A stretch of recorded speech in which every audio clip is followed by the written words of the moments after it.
the shadowed halls of Dando Hall, a dusty ledger hides secrets worth killing for. When Sir Reginald Ashford is found dead, struck down in his study, only Miss Jane Marple, with her quiet wisdom and sharp eye, can unravel the truth. Was it greed, betrayal, or a long-buried grudge that led to murder? A missing key, a stray rose petal, a cryptic note. Who left them, and why? Step into a world of deception where every clue counts and one question lingers. Can you spot the killer before Miss Marple does? Chapter 1. The Quiet Before the Storm. The village of Compton Dando, nestled in the soft folds of the Cotswolds, was a place where time seemed to pause, as if reluctant to disturb the orderly hedgerows and honey-colored stone cottages.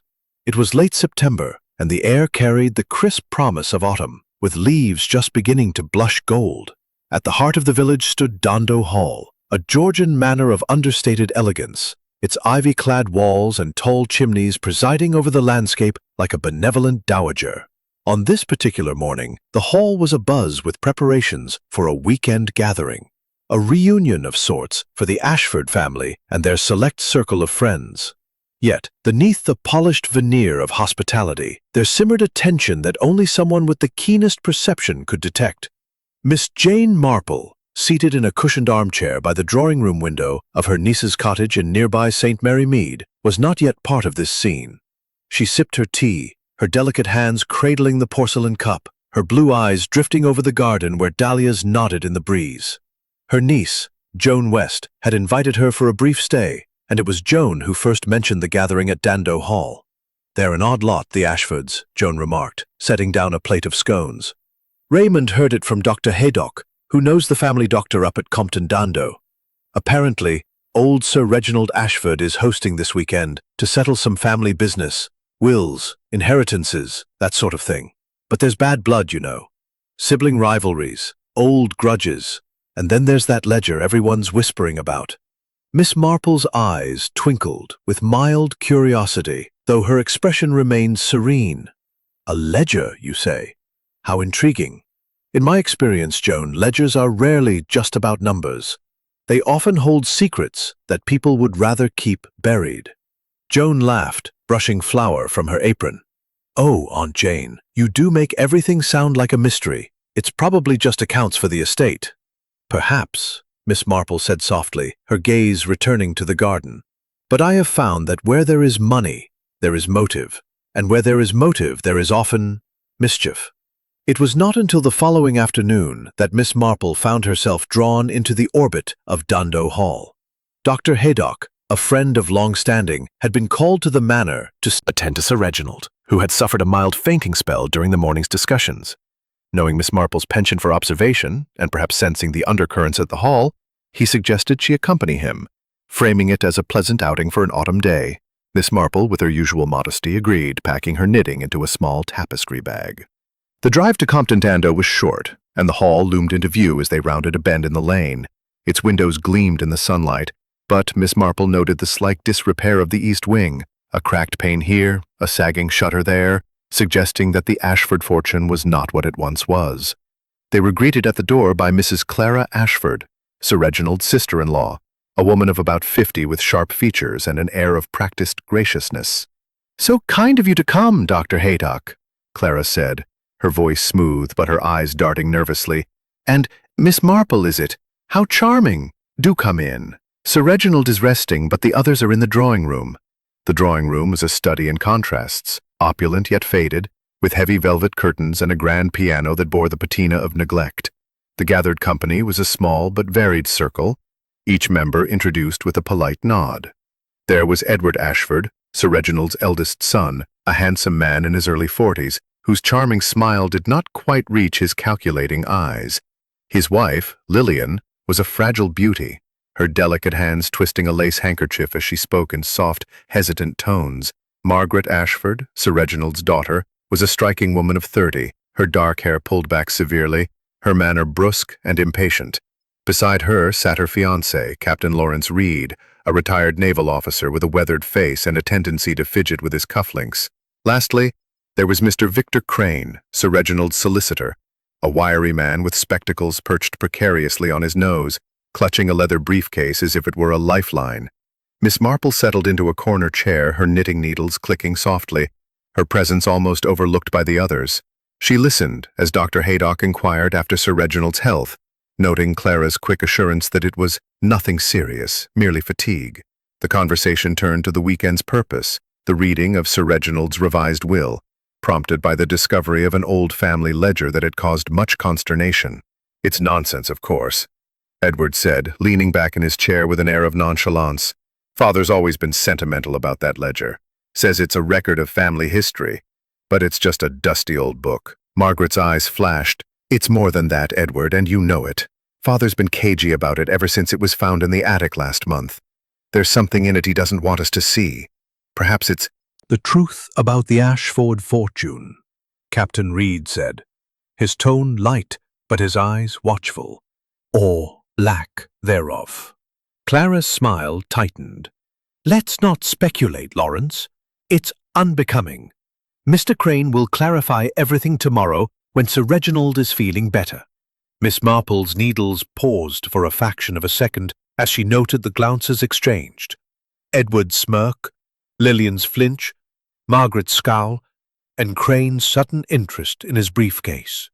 The ledger, it seemed, was a catalyst, stirring up emotions that had long been suppressed. She said nothing, but her mind catalogued every detail. The time, just past 3 o'clock, the faint smell of lavender from Clara's perfume, the way Lillian's handkerchief was fraying at the edges. As Dr. Haydock prepared to leave, he suggested Miss Marple stay for tea, an invitation she accepted with her usual demure smile. "It would be a pleasure," she said, "to enjoy such charming company." But her eyes, sharp and clear, missed nothing, not the flicker of unease in Clara's posture, nor the way Victor Crane's fingers tightened around his briefcase as he excused himself to check on Sir Reginald. The stage was set, the players assembled, and Miss Marple, with her quiet wisdom and unerring instinct, sensed that the weekend at Dando Hall would be anything but ordinary. Somewhere in the shadows of this elegant manor, a secret waited to be uncovered, a secret that, she suspected, would soon lead to something far darker than a fainting spell. Chapter 2. The Shadow of Death. The drawing room at Dando Hall, bathed in the soft glow of late afternoon, seemed to hold its breath as tea was served. The clink of porcelain cups and the murmur of polite conversation masked a current of unease that Miss Jane Marple, seated unobtrusively by the hearth, felt as keenly as a change in the wind. Her knitting needles moved rhythmically, the soft click-click a counterpoint to the strained pleasantries around her. She observed the Ashford family and their guests with the quiet attentiveness of one who had spent a lifetime noticing what others overlooked. Clara Ashford presided over the tea tray with an air of determined cheer, pouring with precise movements that belied the faint tremor in her hands. Edward Ashford lounged near the window, his charm as polished as the silver teapot, though his eyes flicked too often toward the door. Lillian, his wife, sat rigidly, a teacup untouched, a gaze fixed on some distant point. Margaret Ashford, by contrast, was restless, the fingers tapping an impatient rhythm on the arm of her chair, while Captain Lawrence Reed, her fiancé, attempted to lighten the mood with anecdotes of his naval days, each story falling flat. Victor Crane on the mantel, and the faint scent of bergamot that lingered in the air. She remarked to Clara, in a gentle way, on the loveliness of the china, a comment that elicited a tight smile and a murmured, "It's been in the family for generations." But before Clara could elaborate, a piercing scream shattered the decorum, echoing from the upper floors of the manor. The room froze. Lillian's teacup slipped from her hands, shattering on the parquet floor.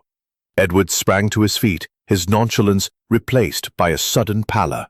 Margaret's eyes narrowed, and Captain Reed's hand instinctively went to his side, as if reaching for a weapon that was not there. Clara, with a gasp, clutched the edge of the table, her composure crumbling. Good heavens, Miss Marple said softly, setting her knitting aside. That sounded like it came from upstairs. Without waiting for consensus, Edward strode toward the door, Margaret close behind. The others followed, Miss Marple bringing up the rear with a deceptive air of frailty. The scream had come from the direction of Sir Reginald's study, a room at the end of a long corridor on the first floor. As they reached the heavy oak door, they found it ajar, and there, crumpled on the floor beside a mahogany desk, lay Sir Reginald Ashford. His face was ashen, his eyes staring blankly at the ceiling, a thin trickle of blood seeping from a wound at his temple. A heavy brass paperweight lay nearby, its edge stained crimson. Clara let out a stifled sob, clutching Margaret's arm. "Reginald!" she cried. "Oh no, it can't be!" Edward knelt beside his father, his fingers searching for a pulse. After a moment, he looked up, his face grim. "He's dead." Miss Marple, standing just inside the doorway, took in the scene with her usual calm. The study was a masculine domain, lined with bookshelves and dominated by the desk, its surface cluttered with papers, an inkstand, and a half-empty glass of brandy. A single window overlooked the gardens, its latch securely fastened. A ledger, bound in cracked leather, lay open on the desk, its pages filled with neat columns of figures and cryptic annotations. She noted the position of the body, sprawled as if he had fallen backward from his chair, and the absence of any signs of a struggle. The clock on the wall read 4:20, though its ticking seemed louder now, as if marking the moment of tragedy. Captain Reed, his voice steady but strained, said, "We must call the police, and a doctor, though I fear it's too late." "Dr. Haydock is still in the village," Miss Marple offered quietly. "He could be here in minutes." Clara nodded, her face pale. Yes, please fetch him. And the police. Oh, this is dreadful." If recently turned, the brandy glass caught her attention too. Its contents seemed oddly cloudy, though it was hard to tell in the dim light. She said nothing, but her mind was already at work, piecing together the fragments of this sudden calamity. Victor Crane appeared in the doorway, his spectacles glinting as he took in the scene. "Good Lord," he stammered, his briefcase slipping from his grasp. "I only left him 20 minutes ago. He was perfectly fine, tired, but fine." 20 minutes ago, Miss Marple repeated, her tone mild but her eyes sharp. "And what time would that have been, Mr. Crane?" He blinked, flustered. "Why, just before 4, I suppose. I came to discuss the ledger. He was agitated, but I thought it was just the strain of the weekend." Edward's head snapped up. "Agitated? About what? That blasted ledger again?" Crane hesitated, his fingers tightening around the briefcase. He didn't say precisely, only that there were discrepancies, things he needed to resolve. Margaret returned, her face flushed. "The police are on their way, and Dr. Haydock will be here shortly. They've asked us not to touch anything." "A wise precaution," Miss Marple murmured, her gaze lingering on the ledger. She stepped closer, peering at the open page without touching it. The entries were dated, the most recent from just 2 days ago, and a single word caught her eye. Repayment. It was underlined twice in a hand that seemed unsteady. The group retreated to the drawing room, where silence settled like a heavy fog. Clara sat with her hands clasped, her lips moving soundlessly as if in prayer. Lillian was trembling, her handkerchief now a crumpled ball. Edward paced, his earlier charm replaced by a restless energy, while Margaret and Captain Reed exchanged whispered words in a corner. Crane, clutching his briefcase, seemed lost in thought, his eyes darting to the door every few moments. Miss Marple resumed her knitting, her needles moving with serene precision. To the others, she was merely a kindly old lady, out of place in this grim tableau. But her mind was far from idle. The smudge on the carpet, the cloudy brandy, the underlined word in the ledger, these were threads in a tapestry she was only beginning to discern. Sir Reginald's death was no accident, she was certain, and the ledger held the key to motives that were only now beginning to surface. As the distant wail of a police siren approached, Miss Marple thought of a widow in St. Mary Mead, whose husband's death had been blamed on a fall until a single muddy footprint revealed the truth. People are so careless, she mused to herself, about the little things they leave behind. Chapter 3. The Gentle Art of Inquiry. The drawing room at Dando Hall had grown dim as evening settled over Compton Dando, the last rays of sunlight casting long shadows across the faded Persian rug. The police had arrived, led by Inspector Crawley, a stout man with a bristling mustache and a manner that suggested efficiency tempered by impatience. Dr. Haydock, too, had returned, confirming what was already evident. Sir Reginald Ashford had been struck on the head with the brass paperweight, a blow that proved fatal. The study was cordoned off, and the household was instructed to remain in the drawing room until statements could be taken. Miss Jane Marple sat quietly in her corner, her knitting needles moving with their usual steady rhythm, her presence as unobtrusive as a shadow. To Inspector Crawley, she was merely an elderly guest, perhaps a friend of the family, and he paid her little mind as he began his inquiries. But Miss Marple's blue eyes, bright and alert, missed nothing, not the way Clara Ashford's fingers twisted her pearl necklace, nor the faint tremor in Lillian's voice as she answered the inspector's questions.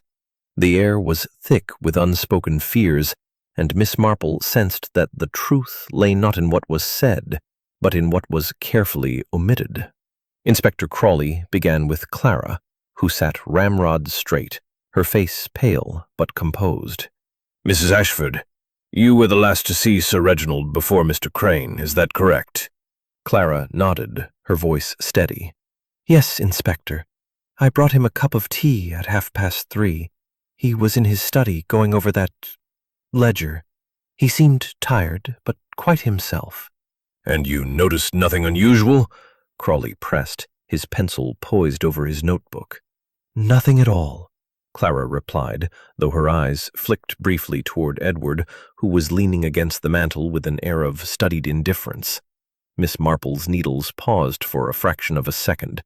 She recalled the faint scent of bergamot in the study, yet Clara had mentioned serving tea, not bergamot-flavored Earl Grey. It was a small detail, but in St. Mary Mead such discrepancies had often led to revelations. She made a mental note, her face betraying nothing but mild interest. Next, the inspector turned to Edward Ashford, whose charm had returned, though it now carried a brittle edge. "I was in the library, Inspector," Edward said, his voice smooth. "From 3 until the scream at 4:15. I was reading some dull history of the estate, I'm afraid. No one was with me, but I assure you I had no reason to harm my father." "No reason?"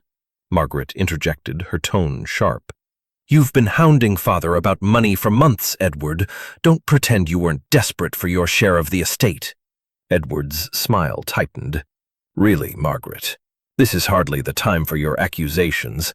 We all know you've been just as keen to see that ledger." Inspector Crawley raised a hand. "Enough. Miss Ashford, your whereabouts, please." Margaret folded her arms, her dark eyes defiant. "I was in the garden with Lawrence, Captain Reed, from 3 until..." Nodded, his weathered face impassive. "That's right, Inspector. We were near the rose arbor. You can see it from the study window, but we didn't notice anything amiss." Miss Marple's gaze drifted to the window, where the rose arbor was indeed visible, its thorny branches swaying in the evening breeze. She wondered if the study window had been open at the time of the murder, a detail the police had yet to confirm.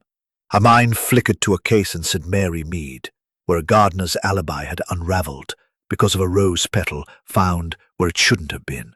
Lillian Ashford's statement was brief, a voice barely above a whisper.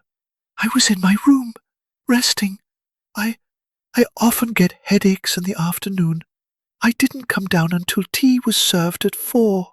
The inspector frowned. "Alone, Mrs. Ashford?" Lillian nodded, her hands trembling. "Yes, alone." Victor Crane, the solicitor, was next, his nervous energy palpable as he adjusted his spectacles. "As I told Miss Marple, I saw Sir Reginald at 10 minutes to 4.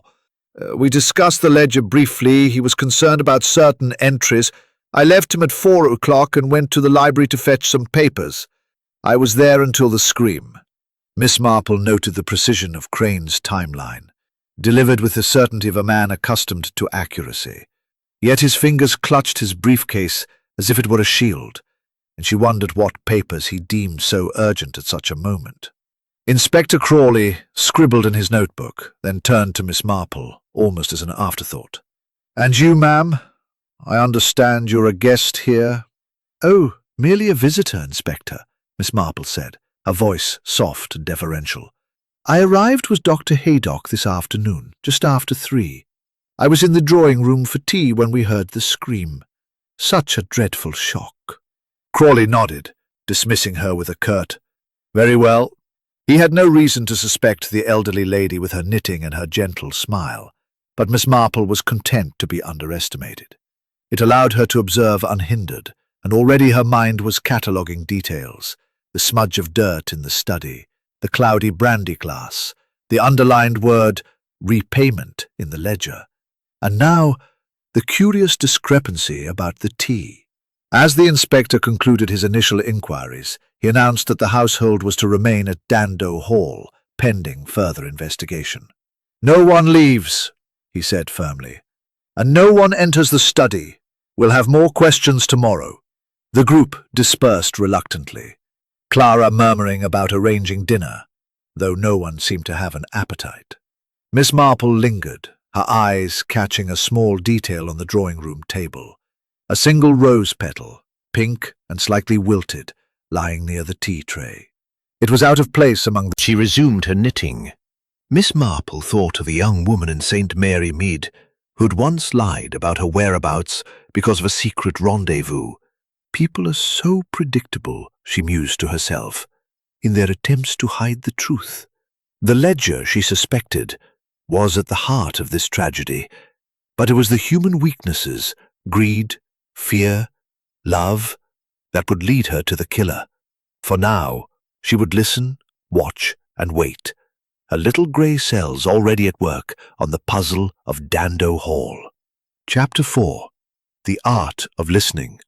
The evening at Dando Hall had settled into an uneasy hush, broken only by the occasional creak of the old manor's timbers and the distant murmur of the police officers stationed at the front door.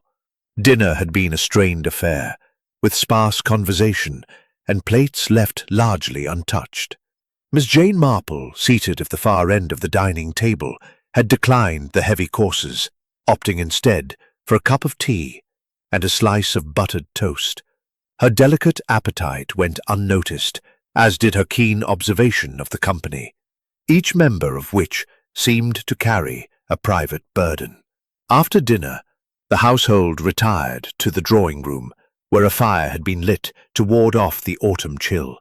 Inspector Crawley had departed to confer with his team, leaving the group under the watch of a young constable who stood awkwardly by the door. Miss Marple, her knitting bag at her side, took up her usual corner chair, her needles resuming their soft, rhythmic click. To the others, she was a peripheral figure, an elderly spinster whose presence was tolerated but hardly considered. Yet her mind was as sharp as ever, piecing together the fragments of the day's events with the patience of one accustomed to unraveling life's tangles. She began her inquiries subtly, as was her way, turning first to Clara Ashford, who sat near the fire, her hands folded tightly in her lap. "Mrs. Ashford," Miss Marple said, her voice gentle, "you must be dreadfully shaken by this tragedy. I understand you've been part of the family for many years. It must feel like losing a brother." Clara's eyes flickered with surprise, then softened. "Yes, Miss Marple, it's quite dreadful. Reginald was my late husband's brother, you know. I've lived at Dando Hall since my marriage, nearly 30 years ago. He was a good man, though not always an easy one." Miss Marple nodded sympathetically, her needles pausing. "Families are so often complicated, aren't they?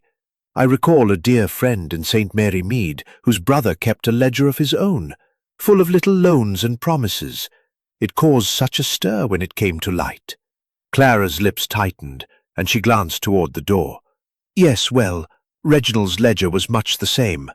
Debts, investments, old... Further comment, but filed the observation away, turning her attention to Lillian Ashford, who sat alone by the window, a frail figure, almost lost in the heavy drapes. Mrs. Ashford, Miss Marple said, approaching with a kindly smile, "You look quite pale. Would you like me to fetch you a shawl?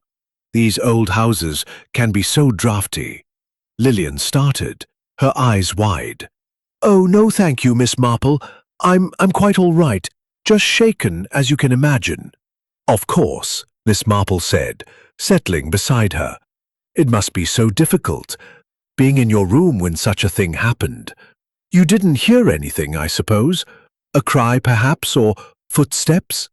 Lillian's fingers twisted her handkerchief, the frayed edges now more pronounced.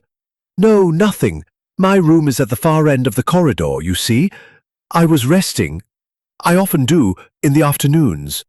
Miss Marple's eyes softened, but her mind was alert. How sensible. Rest is so important.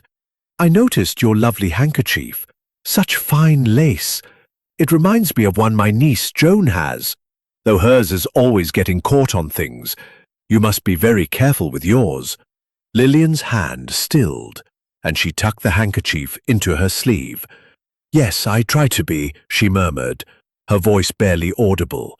As Miss Marple returned to her chair, she caught Edward Ashford's eye. He had been watching her conversation with Lillian, his expression unreadable. She offered him a small smile, which he returned with a nod, before turning to speak with Captain Reed. The two men stood by the piano, their voices low but animated, and Miss Marple noted the way Edward's hand rested briefly on Reed's shoulder. A gesture of camaraderie, or something more calculated, she could not yet tell. Margaret Ashford, meanwhile, paced near the bookshelves, her impatience barely contained. Miss Marple approached her next, her tone as mild as ever. "Miss Ashford, you have such a lovely garden here. I couldn't help but notice the roses from the drawing-room window. You were there with Captain Reed this afternoon, I believe?" Margaret stopped pacing, her dark eyes narrowing. "Yes, we were. What of it?" "Oh, nothing at all," Miss Marple said, her smile disarming. "Only that roses are so evocative, aren't they? In St. Mary Mead, we had a case once where a single petal told quite a story. People do forget the little things they carry with them." Margaret's expression softened slightly, though her voice remained sharp. "I don't know what you mean, Miss Marple. Lawrence and I were discussing our plans, as I told the inspector. We saw nothing, heard nothing." "Of course," Miss Marple said, her needles resuming their rhythm. "How silly of me to ramble." Solicitor, I imagine that ledger has caused you no end of work. Crane adjusted his spectacles, his fingers nervous. "Indeed, Miss Marple. Sir Reginald was most particular about it. He asked me to review certain entries. Debts, you see, from years ago. He wanted everything settled before the will was read." "Debts?" Miss Marple repeated, her tone thoughtful. "How interesting. In my village, debts have a way of stirring up old resentments. People can be so sensitive about money."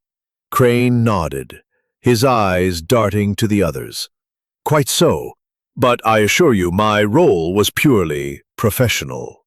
Miss Marple smiled, her mind cataloguing the details. Clara's discomfort at the mention of the ledger, Lillian's frayed handkerchief, Edward's watchful gaze, Margaret's defensiveness, and Crane's nervous precision. She thought of the rose petal in the drawing-room, the smudge of dirt in the study, and the cloudy brandy glass. Each was a thread in the tapestry, and though the pattern was not yet clear, she felt certain that the ledger held the key to Sir Reginald's death. As the constable announced that the police would return in the morning, the group began to disperse to their rooms. Miss Marple lingered, her eyes catching a faint glint on the drawing-room floor. A tiny pearl, no larger than a pinhead, half hidden under the tea tray. She bent to retrieve it, her movements slow and deliberate, and slipped it into her pocket.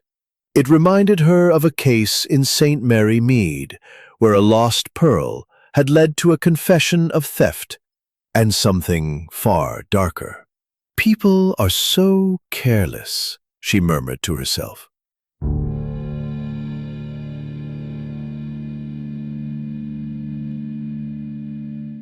Miss Jane Marple, seated at the table with her usual cup of tea, observed the strained faces around her. The air was thick with unspoken accusations, and she sensed that the police, under Inspector Crawley's brisk direction, were closing in on an early theory, one that, in her experience, was likely to be misleadingly simple. Inspector Crawley arrived promptly at 9, his mustache bristling with purpose as he summoned the household to the drawing room. A second officer, Sergeant Price, carried a notebook and a demeanor of quiet efficiency.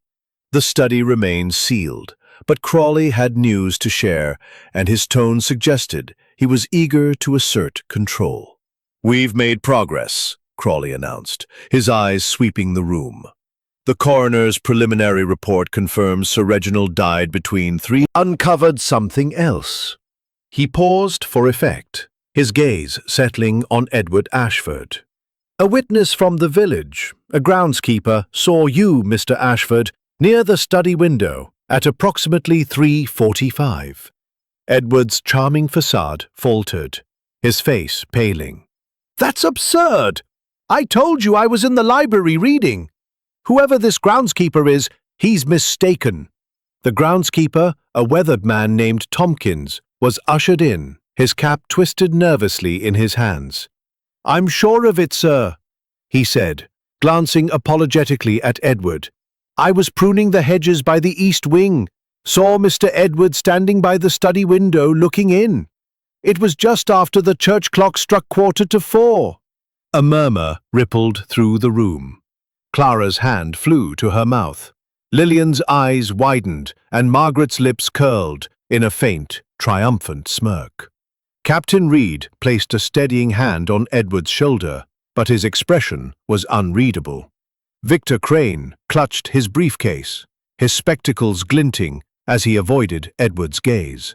"Now, Mr. Ashford," Crawley said, his tone firm. "Care to explain why you lied about your whereabouts?" Edward's jaw tightened, but his voice remained smooth. "I didn't lie, Inspector. I may have stepped outside for a cigarette. Yes, that's it. I often smoke by the east wing, but I wasn't at the study window, and I certainly didn't go inside." Miss Marple, her knitting needles moving steadily, noted the slight hesitation in Edward's response. She recalled the study window securely latched when she saw it, and the absence of cigarette stubs in the flower bed below. In St. Mary Mead, a young man had once claimed to be out for a walk to cover a far more sinister errand. She said nothing, but her eyes lingered on Edward's polished shoes, which bore no trace of the garden's damp earth. Crawley pressed on. "We also found a letter in Sir Reginald's desk, addressed to you, Mr. Ashford. It mentions a substantial debt, £10,000 to be precise, owed to a certain Mr. Grayson, a known moneylender. Your father refused to settle it. Care to comment?" Edward's composure cracked, his hands clenching. "That's private family business, Inspector. Yes, I borrowed money. Business ventures, you know. But I didn't kill my father over it." Margaret snorted. "Business ventures? Gambling debts, more like. Everyone knows you've been in trouble, Edward." "Enough, Margaret," Edward snapped, his charm giving way to anger. "You're hardly a saint with your precious ledger obsession." Inspector Crawley raised a hand. "That's enough from both of you. Mr. Ashford, you'll remain here for further questions." "You must have such a fine view of the gardens from your work. Tell me, "Do you often see people by the east wing?" Tompkins scratched his head. "Not often, ma'am, but I'm sure it was Mr. Edward. Tall, dark hair, fancy coat. Couldn't miss him." "Of course," Miss Marple said, smiling. "And the roses by the study, are they still blooming so late in the season?" "Aye, ma'am, the pink ones are. Tough little things they are." Miss Marple thanked him, her mind turning to the rose petal she had found in the drawing-room. It was pink, slightly wilted, and out of place. She also recalled the smudge of dirt in the study, too small for a footprint but suggestive of something dragged or dropped. Edward's death was a compelling motive, but she suspected the groundskeeper's sighting was a distraction, perhaps deliberately so. In St. Mary Mead, a similar witness had been bribed to point fingers, only to unravel under scrutiny. Later, as the household scattered to their rooms, Miss Marple lingered in the hall, her eyes catching a glint of metal near the staircase, a small cufflink engraved with the letter R. She bent to retrieve it, her movements slow, and tucked it into a pocket beside the pearl. Captain Reed's cufflinks had caught her eye yesterday, one missing from his left sleeve. She thought of his alibi with Margaret in the garden and wondered if his naval discipline hid a more calculating nature. Returning to the drawing-room, she found Clara alone, tidying the tea tray with nervous energy. "Mrs. Ashford," Miss Marple said softly, "I couldn't help but notice your lovely pearls yesterday. So elegant. Do you wear them often?" Clara's hand went to her necklace, her fingers brushing the strand. "Oh, yes. They were a gift from my late husband. I wear them for special occasions." Miss Marple nodded, her smile warm but her mind sharp. The pearl she had found was tiny, not part of a necklace, but perhaps from a brooch or earring. Clara's unease suggested she knew more than she let on, perhaps about the ledger or the true nature of Sir Reginald's discrepancies. As she resumed her knitting, Miss Marple reflected on the morning's events. Edward was the obvious suspect, his debt and the groundskeeper's testimony painting a damning picture. But she knew from experience that the obvious was rarely the truth. The ledger, the rose petal, the cufflink, the cloudy brandy glass, these were pieces of a puzzle, and she was determined to fit them together. "People do love to point fingers," she murmured to herself, "but the truth is always in the details." Chapter 6. A crack in the alibi. The mist that had cloaked Dando Hall in the early morning had lifted by noon, revealing a sky of pale grey that seemed to mirror the sombre mood within the manor. The police, under Inspector Crawley's direction, continued their investigation, their boots echoing evidence. The household, confined to the drawing-room and dining-room, moved like actors in a play, each aware of the other's scrutiny.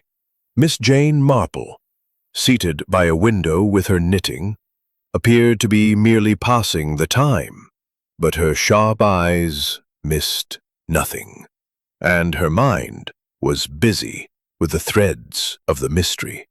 The morning had brought no new arrests, though Edward Ashford remained under heavy suspicion, his debt and the groundkeeper's testimony weighing against him. Yet Miss Marple, with her unerring instinct for human nature, sensed that the truth lay elsewhere, hidden in the small inconsistencies that others overlooked. She had spent the morning quietly observing, her conversations light but deliberate, each question a gentle probe into the fabric of the suspect's stories. It was just after 11 when a new clue emerged, one that cast a fresh light on the events of the previous day. Miss Marple, having excused herself to fetch a fresh skein of wool from her room, took the opportunity to pass by the study door, still sealed with police tape. The young constable on duty, distracted by a conversation with Sergeant Price, paid her little mind as she paused to adjust her shawl.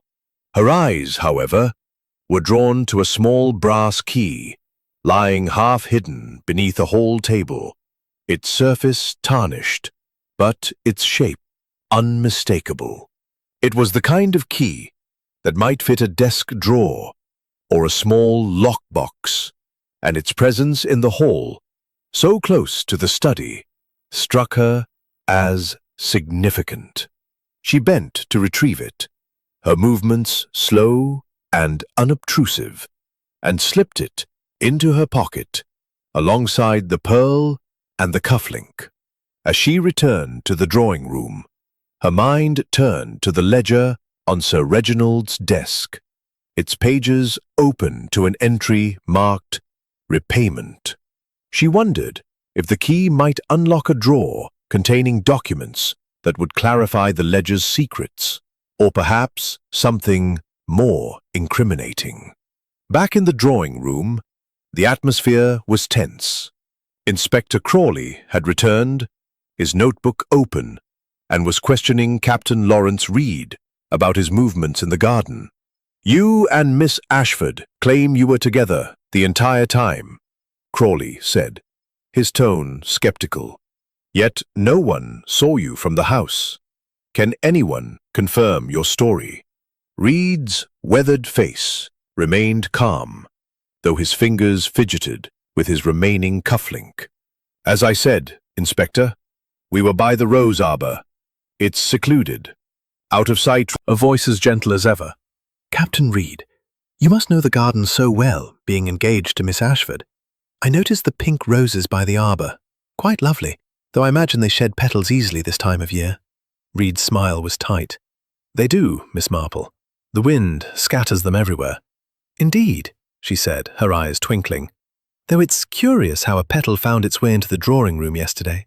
One might almost think someone brought it in from the garden." Reed's hand stilled, and Margaret's expression hardened, but neither responded. Miss Marple returned to her knitting, her mind racing.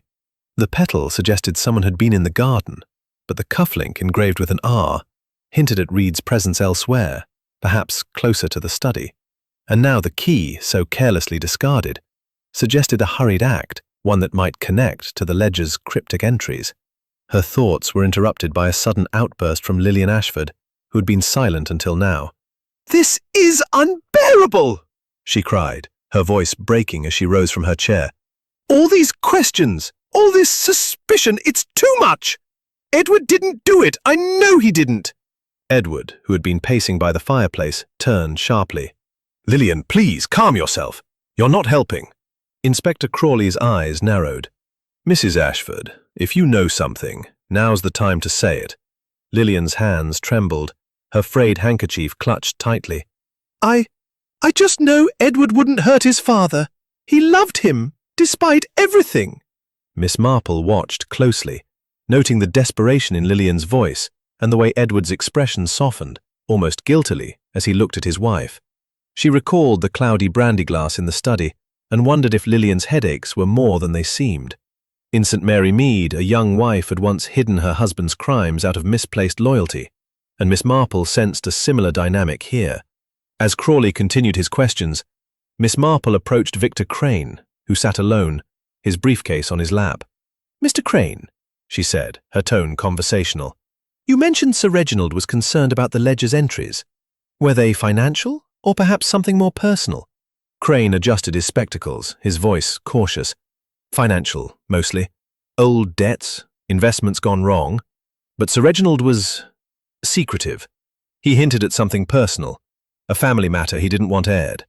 Miss Marple nodded, her mind turning to the key in her pocket. "How interesting. In my village, family secrets often hide in plain sight, locked away in drawers or ledgers." Crane's eyes flickered, but he said nothing more. Miss Marple returned to her chair, her thoughts coalescing around the key, the petal, the cufflink, and the ledger. The groundskeeper's testimony had pointed to Edward, but the key suggested someone had Accessed or tried to access something hidden. Reed's alibi was shaky, and Lillian's outburst hinted at knowledge she was reluctant to share. Clara's unease and Margaret's defensiveness added further layers. But it was the ledger, Miss Marple felt certain, that held the truth. As the afternoon wore on, she thought of a case in St. Mary Mead where a misplaced key had unlocked not just a drawer, but a motive for murder. "People are so careless," she murmured to herself. with the things they think are safely hidden. Chapter 7. Secrets in the Open. The afternoon light at Dando Hall filtered through heavy clouds, casting a muted glow over the drawing room where the household remained under the watchful eye of Inspector Crawley's constable. The air was thick with tension, as if the manor itself were holding its breath, waiting for the next revelation to break the fragile civility. Miss Jane Marple, seated in her customary corner with her knitting, appeared as serene as ever, her needles clicking softly, but her mind was a whirl of connections, piecing together the clues that lay scattered like autumn leaves. The brass key, the rose petal, the cufflink, the cloudy brandy glass, and the ledger's cryptic repayment. The morning's focus on Edward Ashford as the prime suspect had shifted slightly, as Inspector Crawley's team uncovered new evidence. A search of the study had revealed a torn scrap of paper tucked beneath the blotter on Sir Reginald's desk, bearing a single line in his handwriting. "E must not know. Too dangerous." Crawley had confronted Edward with this, his tone accusatory, but Edward's denial was vehement, his charm replaced by a flash of anger. "I've no idea what Father meant," he insisted. "He was always scribbling cryptic notes. It could mean anything." Miss Marple, listening quietly, noted the way Edward's eyes darted toward Lillian, who sat pale and silent, her frayed handkerchief clutched tightly. The note, she suspected, was no idle scribble, but its meaning remained elusive. Was E. Edward or someone else entirely? Her thoughts were interrupted by a sudden commotion at the far end of the room, where Margaret Ashford's voice rose in a sharp accusation. "You can't keep pretending, Clara," Margaret snapped, her dark eyes blazing as she faced her aunt. "We all know you've been meddling with Father's affairs, poking into that ledger as if it's your own. What were you looking for? Your share of the estate." Clara's composure faltered, her hand tightening around her pearl necklace. "That's outrageous, Margaret. I've only ever acted in the family's best interests. Reginald trusted me to manage the household accounts." "Trusted you?" Margaret retorted. "Or tolerated you? You've been living here rent-free." Whose face flushed with a mixture of indignation and fear. Miss Marple's needles paused, her gaze soft but piercing. She recalled a widow in St. Mary Mead who had managed her brother-in-law's accounts, only to be found siphoning funds for her own purposes. Clara's discomfort, coupled with the tiny pearl in Miss Marple's pocket, suggested a deeper involvement than she admitted. Inspector Crawley seized the moment, his mustache twitching.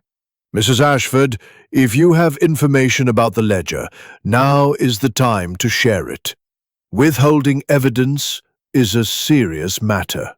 Clara's lips trembled, but she steadied herself. I looked at the ledger a few weeks ago, when Reginald first found it in the attic. He asked me to help catalogue its entries, old debts, investments, family loans. There was nothing sinister, I assure you, but he did mention a loan to someone outside the family, someone he regretted helping. "Someone like who?" Crawley pressed. Clara hesitated, her eyes flickering toward Captain Reed. "He didn't say, only that it was a mistake, and he meant to settle it." Reed's weathered face darkened, his hand stilling on his cufflink. "Are you implying something, Clara? I've no debts to Sir Reginald. My finances are my own." Margaret's eyes narrowed. "Don't be so quick to defend yourself, Lawrence. You were awfully keen to know what was in that ledger, always asking Father about his investments." Reed's jaw tightened, but he said nothing, his silence more telling than words. Miss Marple noted the exchange, her mind returning to the cufflink in her pocket, engraved with an R. Reed's alibi with Margaret in the garden was plausible, but the missing cufflink suggested he had been elsewhere, perhaps near the study. and Clara's mention of an outside loan raised new questions about his connection to Sir Reginald. As the argument subsided, Miss Marple turned her attention to Lillian, who had retreated to a corner, her eyes red-rimmed. Approaching with her usual kindness, Miss Marple said, "Mrs. Ashford, you seem so distressed. I do hope you're managing under all this strain. Perhaps a walk in the garden might help. The air is so refreshing." Lillian shook her head, her voice barely audible. "No, thank you, Miss Marple. I can't bear to be out there. Not after everything." Miss Marple nodded, her expression sympathetic, but her mind alert. Lillian's reluctance to visit the garden, coupled with her earlier outburst defending Edward, hinted at a secret she was struggling to keep. The cloudy brandy glass in the study came to mind, its contents unusual as much of dirt she had seen on the study carpet. She knelt to examine it, her fingers tracing the mark which suggested something heavy had been dragged. A box, perhaps? Or a case? The brass key in her pocket seemed to burn with significance, and she wondered if it unlocked a drawer containing the ledger's true secrets. Returning to the drawing room, she found Victor Crane alone, his briefcase open as he sorted through papers. "Mr. Crane," she said, her tone conversational, "you must be so busy with all these family matters. I imagine the ledgers cause you no end of trouble." Crane started, his spectacles slipping down his nose. "Oh, yes. Miss Marple, it's complicated. Sir Reginald was concerned about certain entries, debts that were never repaid, promises broken. He wanted to confront someone, but he wouldn't say who." "Confront someone," Miss Marple repeated, her eyes twinkling. "How curious. In my village, such confrontations often led to unexpected outcomes." Crane's fingers tightened on his papers, and Miss Marple noted a faint ink stain on his cuff, the kind that might come from handling a ledger in haste. She thought of the torn note, "E must not know," and wondered if Crane's professional demeanor hid a more personal stake in the matter. As the day drew to a close, Miss Marple sat by the fire, her knitting a steady rhythm against the growing storm of suspicion. Clara's meddling, Reed's defensiveness, Lillian's fear, and Crane's nervous precision all pointed to hidden truths, while Edward's debt remained the police's focus. The key, the cufflink, the petal, and the note were pieces of a puzzle, and Miss Marple felt certain that the ledger's secrets, debts, loans, betrayals, were at the heart of Sir Reginald's death. "People do weave such tangled webs," she murmured to herself, "but the truth always leaves a thread to follow." Chapter 8. A Confession Under Pressure. The second evening at Dando Hall descended with a chill that seemed to seep into the very bones of the old manor. The drawing room, lit by the flickering glow of the fire, felt smaller, as if the walls themselves were closing in on the secrets held within. The household, confined by Inspector Crawley's orders, moved restlessly, their polite facades fraying under the strain of suspicion and grief. Miss Jane Marple, seated in her familiar corner with her knitting, observed the scene with her usual calm, her needles clicking softly, a steady counterpoint to the rising tension. Yet her mind was anything but idle, weaving together the clues, the brass key, the rose petal, the cufflink, the cloudy brandy glass, the torn note, and the ledger's cryptic repayment. Inspector Crawley had spent the day interrogating Edward Ash, tangled in the motives and lies of the entire household. The air was ripe for a revelation, and it came, as such moments often did, in an unexpected burst of emotion. The group had gathered after a tense dinner, the conversation stilted and punctuated by long silences. Clara Ashford, her pearl necklace glinting in the firelight, attempted to maintain decorum, offering tea with a forced smile. Edward paced by the window, his charm replaced by a brooding intensity. Margaret and Captain Reed sat close together, their whispered exchanges abruptly halting whenever someone approached. Victor Crane, clutching his briefcase, seemed lost in thought, his spectacles reflecting the flames. But it was Lillian Ashford, fragile and pale, who broke the silence with a sudden, wrenching sob. "I can't bear it any longer," Lillian cried, her frayed handkerchief falling to the floor. "All these accusations, all this suspicion, it's too much. I have to tell the truth, even if it hurts Edward." The room froze. Edward spun around, his face a mask of alarm. "Lillian, what are you saying? Be quiet, please." But Lillian shook her head, tears streaming down her cheeks. "No, Edward, I can't protect you anymore. I know you were in the study yesterday, before Father died. I saw you." A gasp rippled through the room. Inspector Crawley, who had just entered, stopped short, his notebook open. "Mrs. Ashford," he said, his voice sharp. "Explain yourself. When did you see your husband in the study?" Lillian's hands trembled, but her voice steadied as she spoke. "It was just before 3:30. I wasn't resting in my room, as I said. I went to the study to speak to Father about Edward's debts. I wanted to plead with him to help us. When I got there, I saw Edward leaving the study through the side door to the garden. He looked upset. Edward's face darkened, his hands clenching. "Lillian, that's nonsense. I told you I was in the library. Why are you doing this?" Miss Marple, her knitting needle still, watched the exchange with keen interest. Lillian's confession was a turning point, but it was partial, she sensed, a truth wrapped in omission. She noted the way Lillian's eyes avoided Edward's, and the faint tremor in her voice when she mentioned the side door. The groundskeeper had seen Edward near the study window at 3:45, yet Lillian placed him there earlier. The discrepancy was small but significant, and Miss Marple thought of the smudge of dirt in the study, the rose petal in the drawing room, and the brass key in her pocket.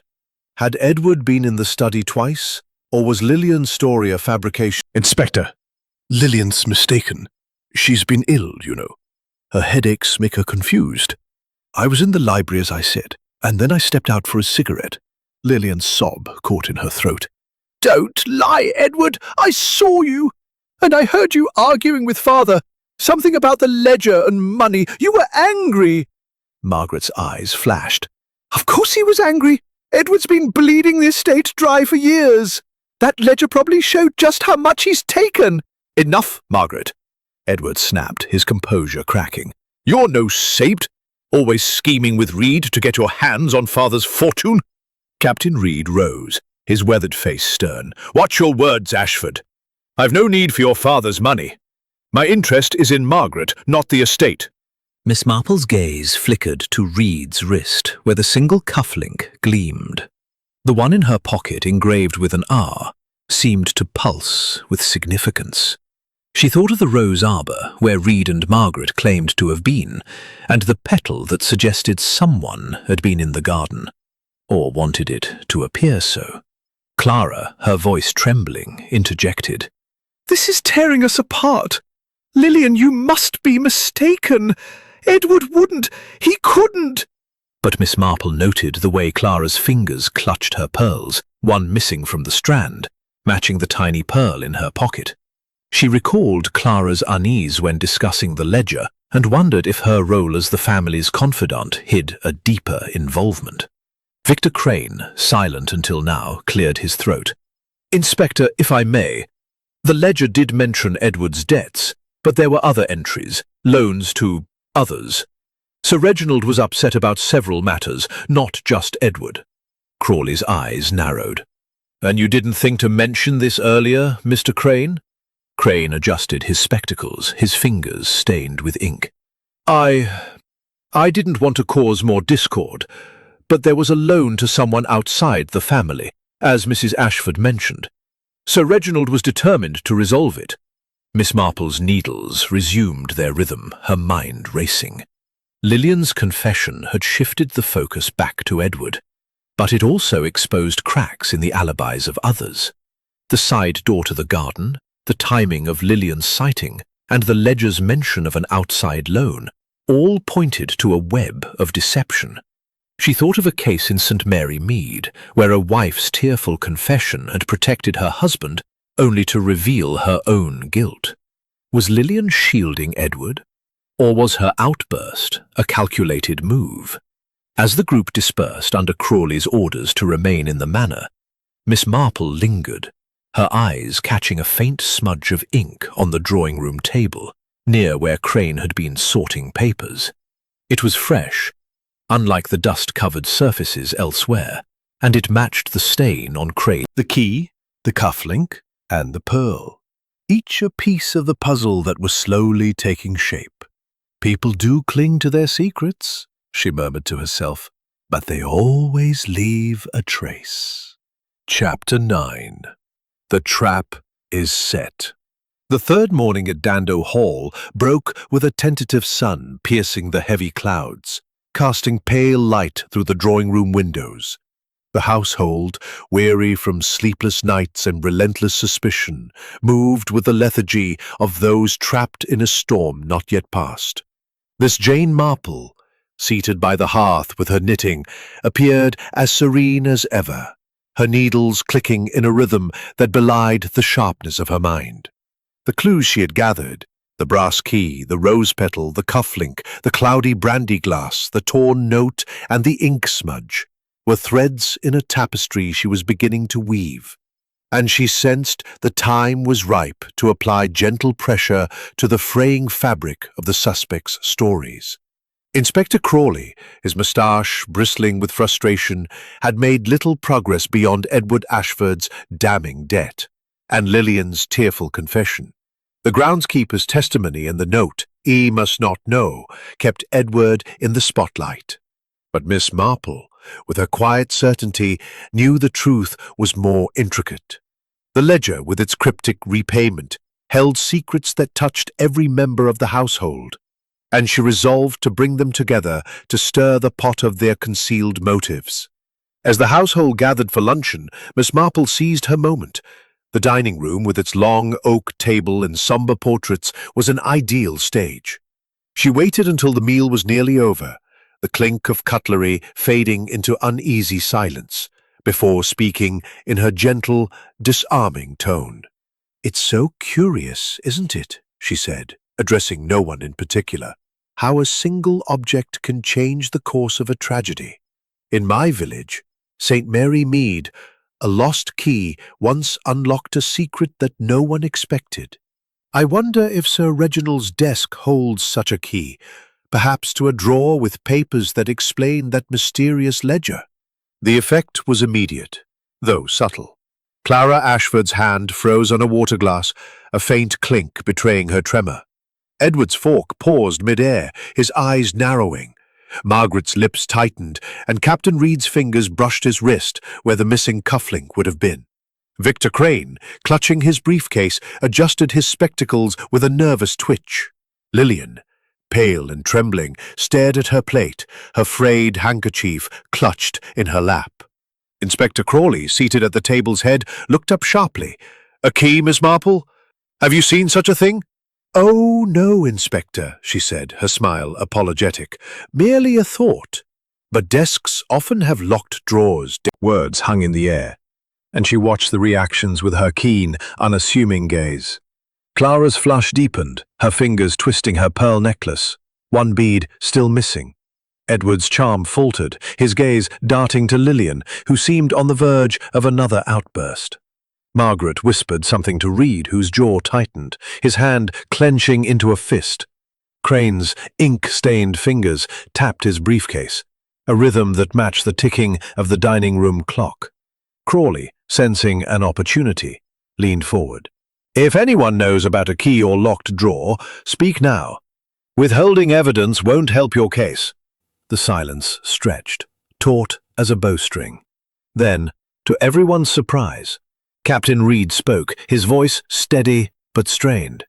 "There is a locked drawer in Sir Reginald's desk, Inspector. He showed it to me once, months ago, when we discussed business matters. He said it held private papers, things not meant for the ledger." Margaret's head snapped toward him. "You never mentioned that, Lawrence? What business did you have with father? Reed's eyes met hers, a flicker of defiance in them. It was private, Margaret. Alone, long ago, when I was starting my shipping venture, he helped me and I repaid him. Mostly. That's all. Miss Marple's needles paused, her mind racing. Reed's admission was partial, she sensed, but it confirmed the ledger's mention of an outside loan. The cufflink in her pocket, engraved with an R, placed him near the study, not the garden.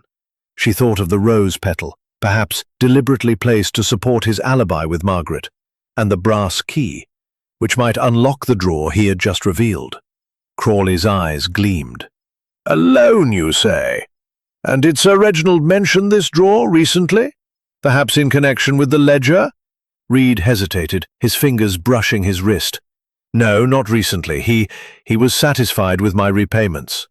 Margaret's voice cut through, sharp and accusing. "Satisfied? Or was he threatening to expose you, Lawrence? You've been far too interested in that ledger for my liking." Reed's face darkened, but he said nothing, his silence louder than words. Miss Marple noted the way Margaret's hand gripped his arm, not in affection, but in challenge. She thought of the torn note, "E must not know," and wondered if E referred to Edward or someone else. Perhaps a secret Reed was desperate to keep. Clara, her voice trembling, interjected. "This is all speculation. Reginald's desk was full of old papers, nothing more. We're tearing ourselves apart over nothing." But Miss Marple's gaze lingered on Clara's necklace, the missing pearl matching the one in her pocket. She recalled the smudge of dirt in the study, the ink stain on Crane's cuff, and the cloudy brandy glass. Each clue pointed to a web as ever. "It's so interesting, isn't it? How small things, a key, a petal, a note, can tell such a story. In St. Mary Mead, a misplaced item once revealed a hidden affair. I wonder what Sir Reginald's drawer might tell us." The room tensed further, eyes darting between suspects. Lillian's breath hitched, and Edward's hand clenched on the table. Crane's fingers stilled, and Clara's glass trembled. Miss Marple resumed her knitting, her trap set, the reactions noted. Reed's confession had opened a crack, but the full truth remained locked away, perhaps in the very drawer she had mentioned. She thought of a case in St. Mary Mead, where a husband's loan had led to betrayal and murder, and she sensed a similar pattern here. As the group dispersed under Crawley's orders to remain in the manor, Miss Marple lingered, her eyes catching a faint gleam on the dining room floor, a tiny shred of paper, no larger than a postage stamp, bearing a single word in Sir Reginald's hand. "Forgiven." She slipped it into a pocket, her mind turning to the ledger and the secrets it held. "People do try so hard to hide their sins," she murmured to herself, "but they always leave something behind." Chapter 10. The Truth Unveiled. The afternoon light in the drawing room of Dando Hall was soft, filtered through heavy drapes, yet it seemed to sharpen the edges of the gathered company's unease. The household, under Inspector Crawley's watchful eye, had been summoned at Miss Jane Marple's quiet request, her suggestion delivered with such disarming modesty that none could refuse. She sat in a corner, her knitting set aside for once, her blue eyes bright with the clarity of one who had seen through the tangled web of lies. The suspects, Clara Ashford, Edward Ashford, Lillian Ashford, Margaret Ashford, Captain Lawrence Reed and Victor Crane, sat in a tense semicircle, their faces a mix of apprehension and curiosity. Inspector Crawley, his notebook at the ready, stood by the fireplace, his moustache twitching with reluctant respect for the elderly lady who had promised to shed light on Sir Reginald's murder. "Ladies and gentlemen," Miss Marple began, a voice gentle but firm, "in my village of St. Mary Mead, I have often found that the simplest things, a word, a glance, a misplaced object, reveal the deepest truths. Sir Reginald's death was no accident, nor was it the work of a moment's passion. It was a carefully planned act, and the clues, though small, have told the story." She paused, a gaze sweeping the room. "Let us begin with the ledger, that curious book at the heart of this tragedy. Its pages spoke of debts, repayments, and secrets. Secrets Sir Reginald wished to resolve before revising his will." Faded. "I've told you, I knew nothing about that note." Miss Marple raised a hand, her smile serene. "Patience, Mr. Ashford. The note was indeed puzzling, but let us consider the other clues. A brass key found in the hall suggested a locked drawer in Sir Reginald's desk. A rose petal, pink and wilted, appeared in the drawing room far from the garden. A cufflink, engraved with an R, lay near the staircase. A brandy glass, its contents cloudy, sat on the desk. An ink smudge marked Mr. Crane's cuff, and a scrap of paper bore the word "Forgiven." Each seemed trivial, yet together they point to the truth. She turned to Clara. "Mrs. Ashford, you spoke of serving Sir Reginald tea at 3:30, yet I noticed a scent of bergamot in the study, suggesting Earl Grey, not the plain tea you described. Your pearl necklace, missing a bead, matched one I found in the drawing room near the rose petal. You were in the study, weren't you, after your visit?" Clara's face paled, her fingers clutching her necklace. I only brought him tea. I didn't harm him." Miss Marple nodded. "I believe you, but you saw something, didn't you? Something that made you uneasy about the ledger." Clara's lips trembled, but she remained silent. Miss Marple continued, turning to Lillian. "Mrs. Ashford, your confession about seeing Edward in the study was heartfelt, but your timing before 3:30 contradicted the groundskeeper's sighting at 3:45. Your headaches, I suspect, were induced by something in that cloudy brandy glass, perhaps a sedative you took to calm your nerves. You were protecting someone, weren't you?" Lillian's eyes filled with tears. I only wanted to help Edward. I thought he was in trouble." Miss Marple's gaze softened, then shifted to Edward. "Mr. Ashford, your debts made you an obvious suspect, and the groundskeeper's testimony seemed damning, but the absence of cigarette stubs by the study window suggested you weren't there. Someone wanted you blamed, didn't they?" Edward's jaw tightened, but he said nothing. Miss Marple turned to Margaret and Reed. "Miss Ashford, Captain Reed, your alibi in the garden seemed solid, but the rose petal in the drawing room and the cufflink near the study told a different story. Captain Reed, you lost that cufflink engraved with an R when you entered the study through the side door, didn't you?" Reed's face darkened. "I told you, I was in the garden."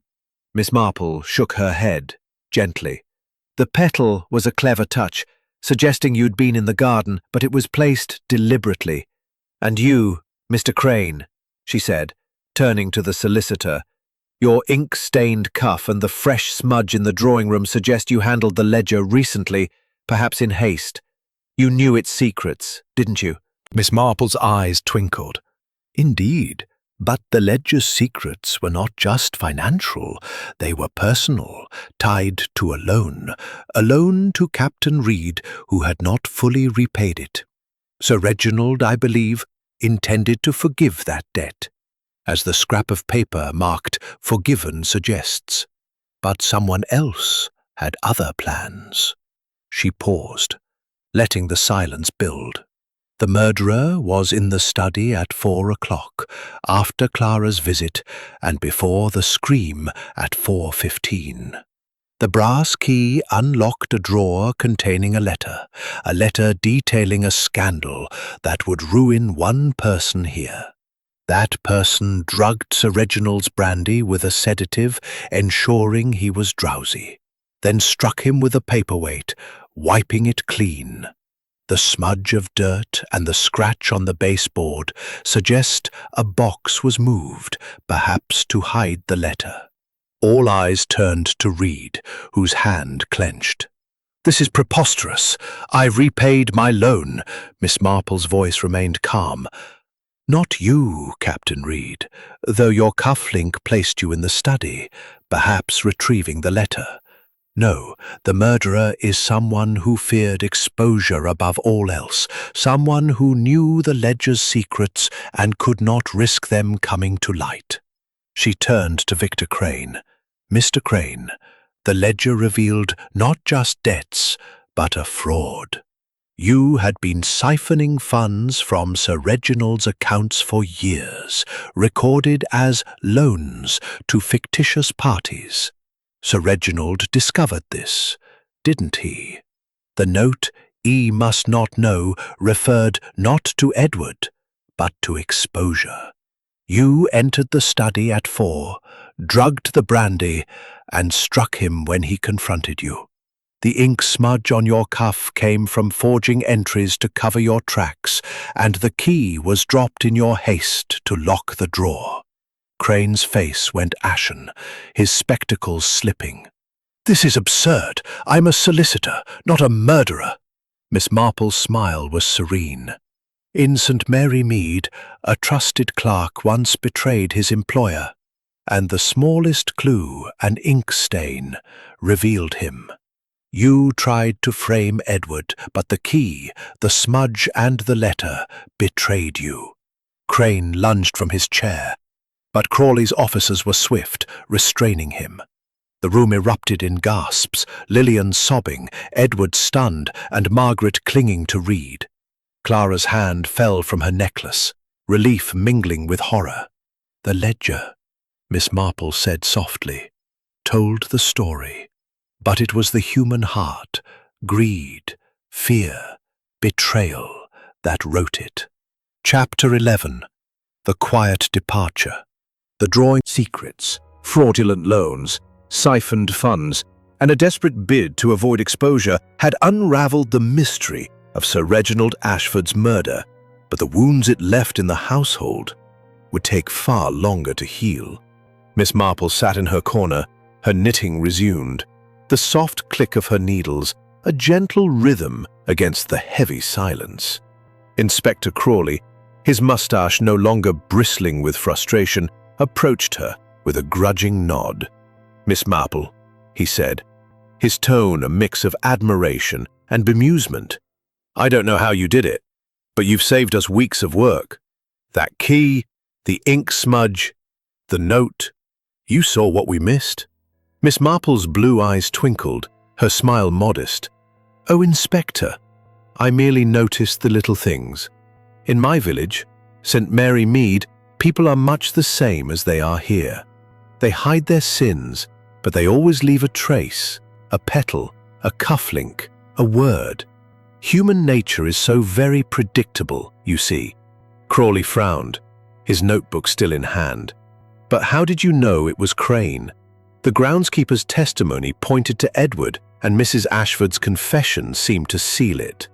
Miss Marple's needles paused, her gaze thoughtful. "It was the ledger, Inspector, and the way it stirred such fear. Mr. Crane's ink-stained cuff, the fresh smudge in the drawing room, the brass key dropped in haste. These were not the signs of a man merely cataloguing accounts. They spoke of guilt, of a need to hide his fraud. The note, 'E must not know,' referred to exposure, not Edward, and the cloudy brandy glass suggested a sedative which only someone with access to Sir Reginald's habits could administer. Mr. Crane, as the solicitor, knew those habits well."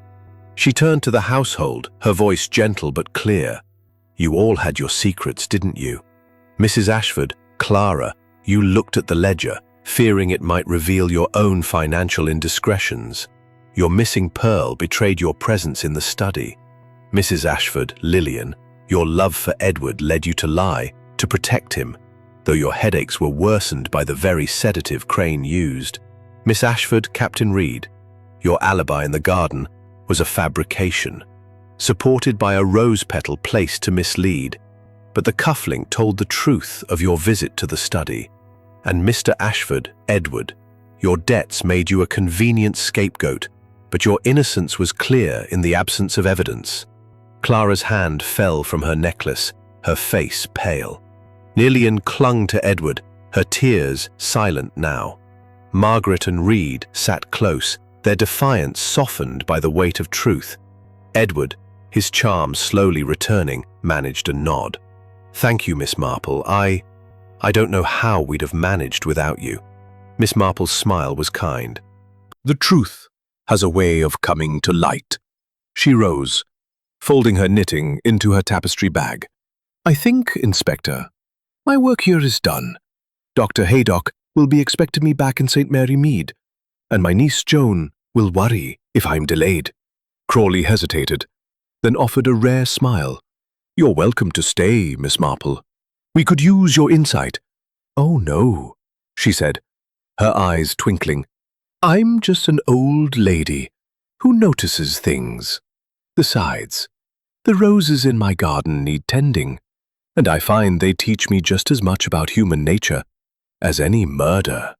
As she made her way to the hall, the household watched in silence, their gratitude unspoken, but palpable.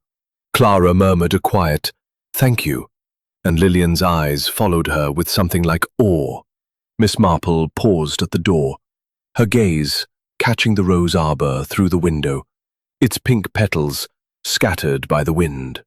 She thought of a case in St. Mary Mead, where a gardener's lie had been undone by a single flower, and she smiled to herself.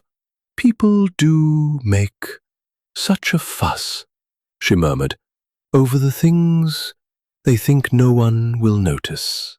With that, she stepped into the waiting car, her tapestry bag at her side, leaving Dando Hall to its healing and its secrets, now laid bare by the quiet wisdom of an elderly spinster from St. Mary Mead. Chapter 12. The Echoes of Truth. The autumn sun hung low over Compton Dando, casting a golden haze over the grounds of Dando Hall. The manor, though still grand in its Georgian elegance, seemed quieter now, as if relieved of the weight of secrets it had borne. A week had passed since Victor Crane's arrest, and the household was beginning to navigate the fragile path toward recovery. Miss Jane Marple, now back in St. Mary Mead, sat in her cozy parlour, a cup of tea steaming beside her as she worked on her knitting. Her niece, Joan West, had just returned from a visit to the village post office, bringing with her a letter from Dr. Haydock, who had remained in Compton Dando to tie up loose ends. Aunt Jane, Joan said, settling into an armchair. Dr. Haydock writes that Dando Hall is quite changed. He says the Ashfords are trying to move forward, but it's not easy. Would you like to hear what he says? Miss Marple's needles paused, her blue eyes twinkling with interest. Oh yes, Joan, do read it. I find that the aftermath of such events often reveals as much about human nature as the events themselves. Joan unfolded the letter, her voice clear as she read. He says Clara Ashford has taken charge of the estate, managing what's left of the finances with a new resolve. Presence in the study. Poor Clara, she murmured. She thought her secrets were greater than they were. So often people fear exposure when honesty would serve them better. Joan continued. Edward and Lillian are staying at the hall for now. Edward's debts are being settled thanks to a loan from Margaret, of all people. Lillian's headaches have eased, and Dr. Haydock suspects they were indeed caused by a sedative, likely slipped into her tea by Crane to keep her docile. She's stronger now, though still shaken by how close Edward came to being blamed. Miss Marple's smile was gentle. Lillian's love for Edward blinded her, but it also gave her courage. I suspected the cloudy brandy glass held a sedative, and it seems Crane used it to ensure Sir Reginald was vulnerable. In St. Mary Mead I once knew a woman who took such remedies, never suspecting they were meant to silence her. Joan's eyes widened, but she pressed on. Margaret and Captain Reed are moving forward with their wedding plans, though Dr. Haydock says there's a coolness between them. Reed admitted to visiting the study to retrieve a letter about his old loan, just as you thought.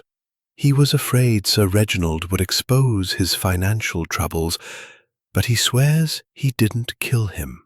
Margaret's forgiven him, but she's insisting on full transparency in their marriage. Miss Marple's needles resumed their rhythm. Captain Reed's cufflink was his undoing, wasn't it? And the rose petal, a clever attempt, to bolster their alibi. But love, even strained, can mend such rifts. Margaret is a strong woman, and I suspect she'll keep him in line. Joan folded the letter, her expression thoughtful. Dr. Haydock says the ledger has been locked away, its secrets no longer a threat. The police found the letter in the desk drawer, just as you said, detailing Crane's fraud. He's confessed fully now, hoping for leniency, but the village is buzzing with the scandal. Miss Marple's gaze drifted to her garden, where the roses were beginning to fade. Mr. Crane thought he could outwit the ledger, but numbers, like people, have a way of telling the truth. That brass key, the ink smudge, the note, they were his downfall. In St. Mary Mead I've seen many a clever man undone by his own carelessness. Joan leaned forward, curious. But Aunt Jane, how did you know it was Crane? Everyone thought it was Edward, with his debts and that groundskeeper's story. Miss Marple's smile was serene. It was the little things, Joan. The ink smudge on Mr. Crane's cuff, so fresh when others were dusty. The key dropped in haste near. Marveling. You make it sound so simple, Aunt Jane, but I'd never have seen it. Miss Marple's eyes twinkled. That's the trick, my dear. You don't look for the grand gestures, but for the small ones, the petal out of place, the cuffling left behind, the word that doesn't fit. Human nature is like my knitting. Pull one thread and a whole pattern unravels. She rose, setting her knitting aside, and glanced at the clock. Now, Joan, I must see to my roses. They're not unlike people, you know. Beautiful, but prone to thorns if you're not careful. As she stepped into her garden, the letter from Dr. Haydock lingered in her mind, a reminder that even in the quiet of St. Mary Mead, the echoes of Dando Hall's tragedy would resonate. She thought of the Ashfords, rebuilding their lives, and of Crane, whose greed had cost him everything. People do make such a fuss, she murmured, but the truth always finds a way. Chapter 13. The Final Thread. The autumn days in St. Mary Mead had settled into a gentle rhythm, with the roses in Miss Jane Marple's garden fading into their final blooms, and the village humming with its usual quiet gossip. Miss Marple sat in her parlour, her knitting needles clicking softly, a tray of tea and scones beside her. The events at Dando Hall, though a week past, lingered in her mind, not as an unsolved puzzle, but as a tapestry with one loose thread that tugged at her curiosity. Victor Crane's confession had closed the case of Sir Reginald Ashford's murder, yet Miss Marple, with her unerring instinct for human nature, sensed that one small detail remained unresolved. The morning's post had brought a second letter from Dr. Haydock, its contents brief but intriguing. Joan West, ever eager for news, had left it on the table, and now, as the clock struck 11, Miss Marple opened it with care. The letter described the ongoing recovery at Dando Hall, but one line caught her attention. Clara Ashford had found a small locked box in Sir Reginald's study, overlooked by the police, and was uncertain whether to open it, fearing it might stir more trouble. Miss Marple's eyes twinkled as she set the letter down, her mind returning to the brass key she had found near the study door. She had handed it to Inspector Crawley before leaving, assuming it unlocked the desk drawer containing Crane's incriminating letter. But what if, she wondered, it belonged to this box instead? In St. Mary Mead, a locked box had once held a will that changed the family's fate, and she felt compelled to ensure this final thread was neatly tied. She penned a brief reply to Dr. Haydock, her handwriting as precise. Letter, entrusting it to Joan for posting, and resumed her knitting, her mind drifting to the events at Dando Hall. The key, she reflected, had been the linchpin of the case, dropped by Crane in his haste to conceal his fraud. But the box intrigued her. Clara's hesitation suggested it held something personal, perhaps tied to the ledger's cryptic repayment, or the scrap of paper marked "Forgiven." She thought of the other clues, the rose petal, the cufflink, the cloudy brandy glass, the ink smudge, the torn note, and how they had pointed to Crane's guilt. Yet Clara's unease, Lillian's headaches, and Reed's hidden loan had all played their part, each a facet of human weakness. A knock at the door interrupted her thoughts. It was Mrs. Bantry, her friend from St. Mary Mead, bursting with curiosity. "Jane, I've heard all about Dando Hall from Dr. Haydock. A solicitor, of all people, murdering his client over a ledger. How did you know?" Miss Marple smiled, offering her friend a scone. "It was the little things, Dolly. An ink smudge on Mr. Crane's cuff, a key dropped in haste, a note that spoke of exposure. People think they can hide their deeds, but they always leave a trace. In St. Mary Mead, I've seen it time and again. Greed, fear, love, they all leave their mark." Mrs. Bantry leaned forward, her eyes wide. "And that box Dr. Haydock mentioned, do you think it's important?" Miss Marple's needles paused, her expression thoughtful. "Perhaps. It may hold nothing more than old letters, or it may explain why Sir Reginald wrote, 'Forgiven.' Families like the Ashfords often have secrets that linger, and a box can be a Pandora's box, or a path to peace." She thought of Clara, whose missing pearl had betrayed her presence in the study, and Lillian, whose loyalty to Edward had masked her own pain. Margaret and Reed, their trust strained by his deception, were rebuilding, while Edward's debts were a lesson in humility.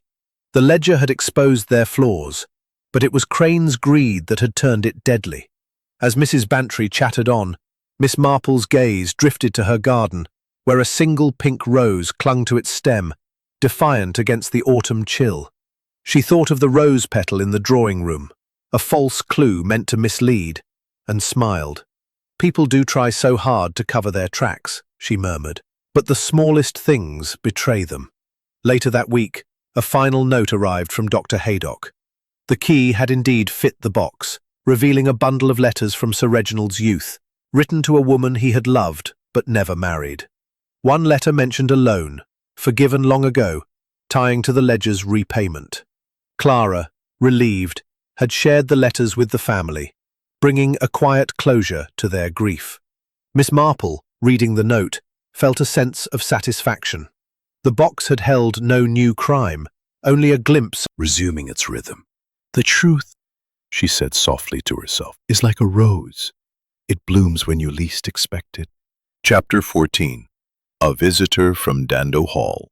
The late September days in St. Mary Mead had softened into a golden calm, with the air carrying the faint scent of wood smoke and the last roses clinging bravely to their stems. Miss Jane Marple sat in her small, tidy parlor, her knitting needles moving with their familiar rhythm, a cup of tea cooling on the table beside her.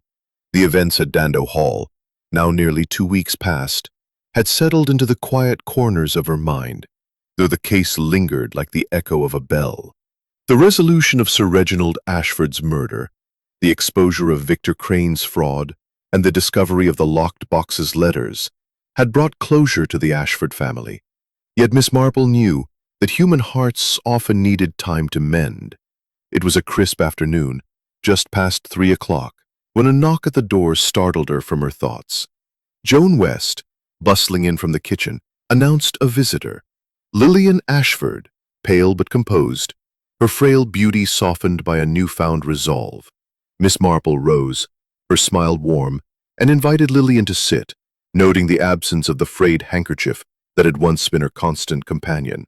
"Mrs. Ashford," Miss Marple said, her voice gentle, "what a pleasant surprise. I trust you're well, after all that's happened." Lillian's hands, now steady, clasped a small velvet bag. "I'm better, Miss Marple, thanks to you. I felt I had to come, to thank you properly and to explain." Her voice wavered, but her eyes were clear. "I was so afraid for Edward, you see. I thought he might have done something desperate, with his debts and father's refusal to help. That's why I lied about seeing him in the study." Miss Marple nodded, her needles pausing. "Love can make us do foolish things, Mrs. Ashford, but your heart was true, and that's what matters. I suspected your headaches were no ordinary ailment, perhaps a sedative, slipped into your tea by Mr. Crane to keep you quiet. Lillian's lips parted in surprise. You knew? Dr. Haydock confirmed it after the police tested my medicine. It was Crane, trying to make me seem unreliable. I feel such a fool for not seeing it. Not a fool, Miss Marple said kindly. In St. Mary Mead, I've known many a soul misled by trust. You protected Edward, and that took courage. Lillian opened the velvet bag, revealing a small silver locket. This was my mother's, she said, her voice soft. Father kept it in that locked box with the letters. It's a reminder of his kindness, despite his stern ways. I wanted you to have it as a token of our gratitude. Miss Marple's eyes twinkled as she accepted the locket, her fingers tracing its delicate engraving. A very kind Mrs. Ashford. But the truth was also of forgiveness. Your father's note, forgiven, was his legacy to you all. Lillian's eyes glistened. Clara's managing the estate now, and Edward's working to settle his debts. Margaret and Lawrence are planning their wedding, though they're more honest with each other now. The letters in the box, they showed Father's heart, his regrets. It's helped us heal. Miss Marple nodded, her mind drifting to the clues that had unraveled the case. The brass key, the rose petal, the cufflink, the cloudy brandy glass, the torn note, the ink smudge, and the scrap of paper. Each had pointed to Crane's guilt, but the letters had revealed Sir Reginald's humanity, a man seeking to right past wrongs. She thought of Clara's missing pearl, Reed's lost cufflink, and Lillian's sedative-induced haze, all threads in a tapestry of human frailty. You've given me a great gift, Mrs. Ashford, Miss Marple said, the chance to see justice done. In my village, I've learned that secrets like flowers must come to light to bloom. Your family has found that light, I think. Lillian rose, her smile tentative but genuine. Thank you, Miss Marple. I'll never forget what you've done for us. As Joan showed Lillian out, Miss Marple returned to her knitting, the locket resting on the table beside her. She thought of the rose arbor at Dando Hall, its petals scattered by the wind, and of the ledger, its pages now closed. In St. Mary Mead, she had seen many such dramas, where greed and love intertwined, only to be undone by the smallest details. People do carry their burdens, she murmured to herself, but the truth always sets them free. She glanced at her garden, where a single rose still bloomed, and smiled. The world, with all its thorns, was a place of beauty when seen through the lens of understanding. Chapter 15. The Garden's Lesson. The October days in St. Mary Mead had arrived with a gentle chill, wrapping the village in a soft mist that clung to the hedgerows and softened the outlines of the cottages. Miss Jane Marple sat in her garden, a shawl draped over her shoulders, her knitting resting in her lap as she tended to her roses. The last blooms of the season, defiant against the autumn frost, seemed to mirror her own quiet resilience. The events at Dando Hall, now nearly 3 weeks past, had settled into the fabric of a memory, a tapestry woven with threads of greed, loyalty, and redemption. Yet, as was her way, Miss Marple found herself reflecting not just on the crime, but on the human hearts it had laid bare. The morning's post had brought a final letter from Compton Dando. Cloudy brandy glass, the torn note, the ink smudge, and the scrap of paper marked "Forgiven." Clara's letter was brief but heartfelt. Dear Miss Marple, it began, I cannot thank you enough for the clarity you brought to our troubled house. The estate is quieter now, and we are learning to live with the truth. Edward and Lillian have moved to a smaller house in the village where they are rebuilding their lives with honesty. Margaret and Captain Reed were married last week, a simple ceremony but one filled with hope. The ledger has been archived, its secrets no longer a burden, and the letters from Father's box have given us peace, knowing he sought to forgive old wounds. I have sold the East Wind's antiques to secure the estate, and I find purpose in this new responsibility. Your wisdom showed us the way, and I shall always be grateful. Miss Marple set the letter down, her gaze drifting to a single pink rose, its petals curling at the edges. Much like the one she'd found in Dando Hall's drawing room, that petal, placed to mislead, had been a small deception in a larger web. But it had led her to the truth. She thought of Victor Crane, now awaiting trial, his greed undone by an ink smudge and a dropped key. She thought of Lillian, whose love for Edward had clouded her judgment, and of Clara, whose fear of exposure had been a shadow of her own making. Margaret and Reed, their trust tested, had found a path forward, while the ledger's repayment and forgiven had revealed Sir Reginald's heart, a man who, despite his sternness, had sought to heal old rifts. She rose, her movements slow but deliberate, and clipped a fading rose, its fragrance lingering in the cool air. In St. Mary Mead, she had seen many such dramas, secrets hidden in plain sight, betrayed by the smallest details. The locket from Lillian, now resting on her parlour table, was a reminder of the case. But it was the garden that held her true lessons. "Roses," she murmured, "are like people. They bloom, they fade, but they always leave something behind. A scent, a petal, a memory." As she returned to her parlour, Joan West appeared, her face bright with village news. "Aunt Jane, Mrs. Bantry says the vicar's planning a lecture on local history, and she's convinced you should speak about Dando Hall. You're quite the celebrity now." Miss Marple's eyes twinkled, her smile gentle. "Oh, Dolly does exaggerate. I'm no celebrity, Joan, just an old lady who notices things. The vicar would do better to speak of gardens. They teach us more about human nature than any lecture." Joan laughed, but Miss Marple's thoughts lingered on Dando Hall. The case had been a puzzle of human frailty, greed in Crane's heart, fear in Clara's, loyalty in Lillian's, and ambition in Margaret and Reed's. Yet it was the small things, the key, the petal, the cufflink, that had unravelled it, just as a single thorn could prick. "Hide their truths," she said softly, "but the world has a way of bringing them to light." She picked up her knitting, the needles resuming their rhythm, and glanced at the rose on her table. The case was closed, the ledger's secrets laid bare, but life, like her garden, would always offer new mysteries to ponder, and Miss Marple, with her quiet wisdom, would be ready to notice the little things that others overlooked.